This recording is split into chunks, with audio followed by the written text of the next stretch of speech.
Hey guys, and welcome back to my YouTube channel.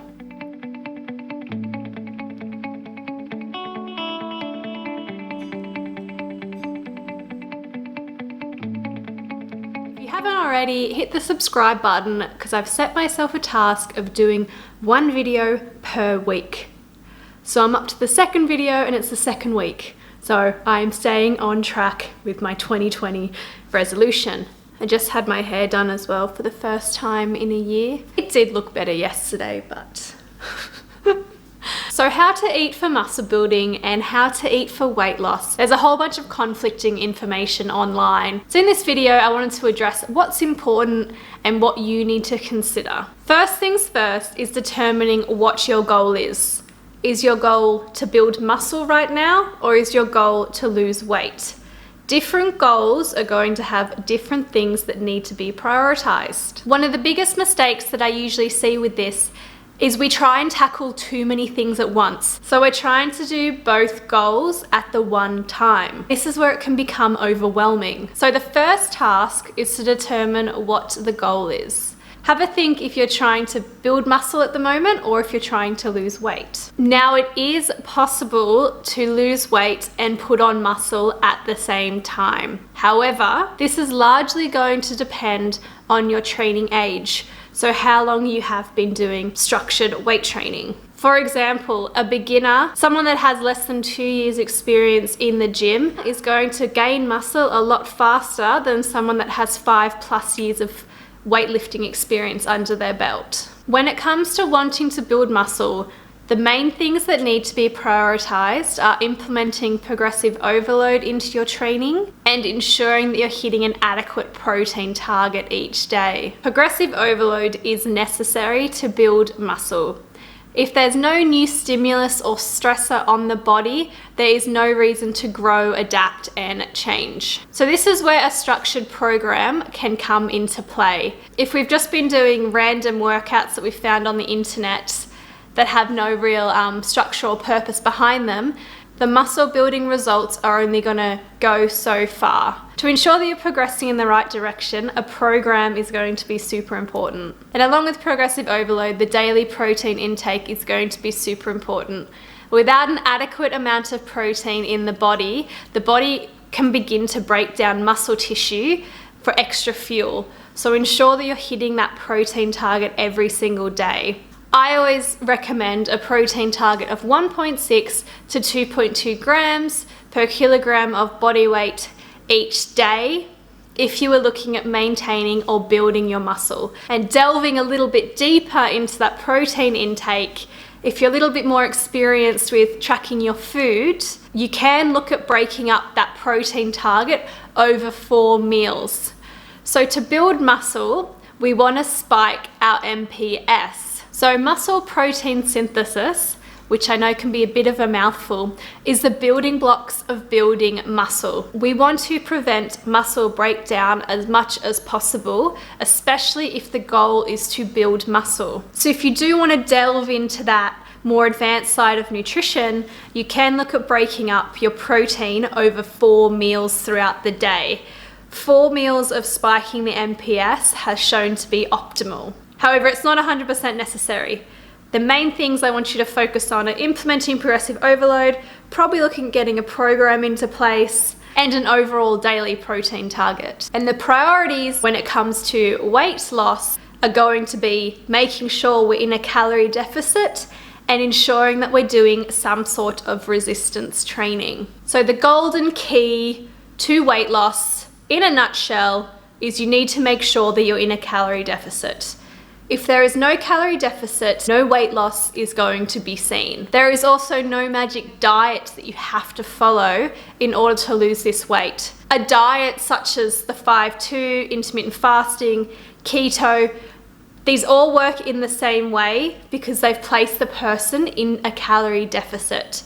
By eliminating a whole food group, by cutting out a meal in the day, or by restricting calories 2 days of the week, they have been placed into a calorie deficit, probably unintentionally if they weren't tracking the calories, but overall that's how those diets work. There's no magic pill, there's no magic solution. It's going to be calorie deficit or not a calorie deficit, weight loss or no weight loss, or weight gain. So that is the number one thing if you're after weight loss, is ensuring that you're in a calorie deficit. How you can do this is by using a calorie calculator or by slightly reducing what you're currently eating, which you can do that through tracking on MyFitnessPal.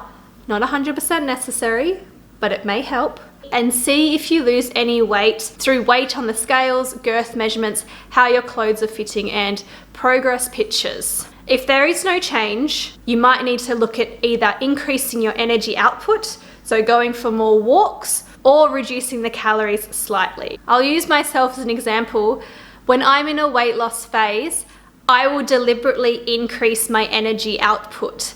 So my average steps, or my Apple Watch, my average steps go from 10,000 per day. When I'm in a weight loss phase, I will up that to 12,000 or 13,000 every day, and then see if I start to lose weight from there. Because I would personally rather move more than eat less, but it's a personal preference with what approach you want to take with your deficit. Remember, you are your own person. There is no one size fits all approach to losing weight. You need to find something that works for you, although that one thing that definitely does work is a calorie deficit. And when you're in a deficit, it's super, super, super important to ensure that you're doing resistance training. Why? Because we want to preserve as much lean muscle mass as possible. If there's no stress and resistance going through the body will just start to break down the muscle tissue to use it as fuel because it's not being used. Whilst cardio is awesome, yes, also try and prioritize some resistance training because we want to maintain as much muscle mass as possible whilst you're in that deficit. That is how you're going to achieve that toned look. So you've lost body fat, but you've maintained that lean muscle mass. You don't want to lose body fat, lose muscle. Lose body fat, lose muscle. We want to preserve it as much as we can. And we can do that through resistance training. And how much of a deficit is always going to depend on the individual and what's a realistic and sustainable approach. There's no point doing a complete 180, all of a sudden eating only things from a garden and like having to make every single thing from scratch when that is way far beyond what was being done before. It needs to be realistic and sustainable. Whilst I admit dieting isn't super, super fun, you also need to remember that this isn't forever. You're never going to be in a calorie deficit and in a diet forever. So pick a deficit that you can be compliant with. However, something to remember is 3,500 calorie deficit over the week. So when you're in a negative energy balance of 3,500 equates to roughly 0.5 kilogram of fat mass. So you can divide that over the day, 500 calorie deficit every single day, which is quite sustainable. You can do that 7 days a week and that's your 3,500. Or another good place to start is a deficit of 15 to 20% of your total daily energy expenditure. But again, that's quite advanced. Don't really need to stress too much about that. But if you do want to know more, find me on Instagram or flick me through an email and I'd be happy to talk to you about that a little bit more. Calorie deficit and resistance training when your goal is weight loss. I did do a 1,000 rep glute lower body workout. You can try it if you like. I'll put the workouts and what I did in the YouTube text below. But yeah, it was actually quite an effective workout.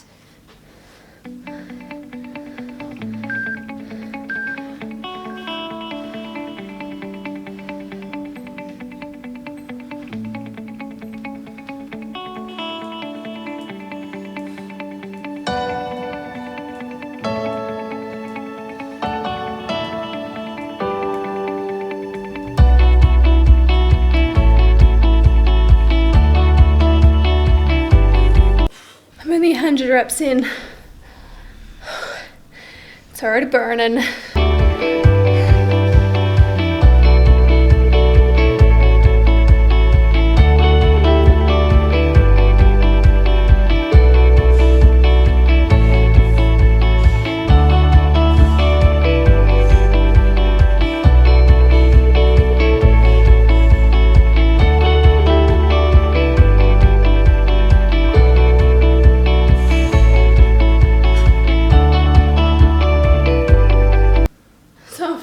squats.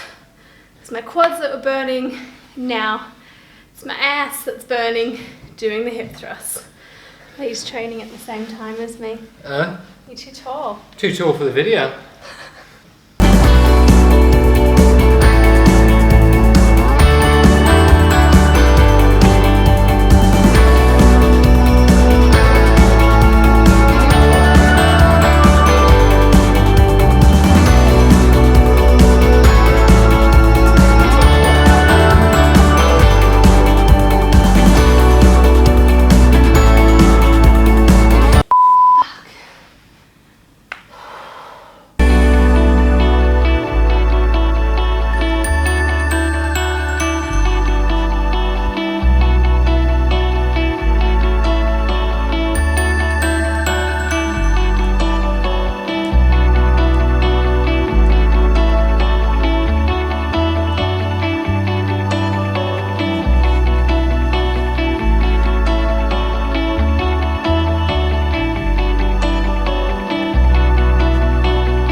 Not gonna lie, my bum cheeks are on fire.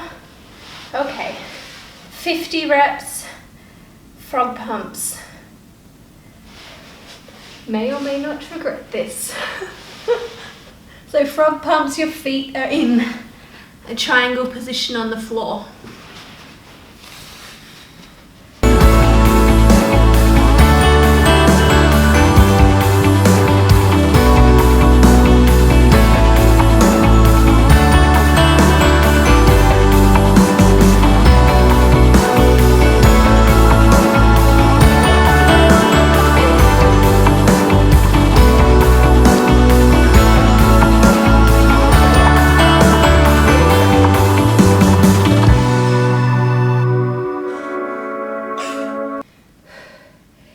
Set one.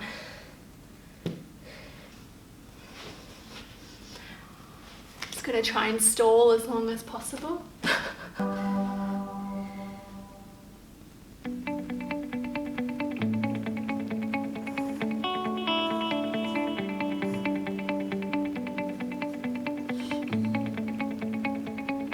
With this one, imagine the top hips trying to roll forward, and you want to keep the rib cage and the pelvis tucking together. So you don't want to flare and be stacked on top of each other, because that's going to work more of the hip flexor or the lower back. Slight bend in the knees, rocking the hips forward, and then you can lift. Last but not least, 100 reps of crab walks.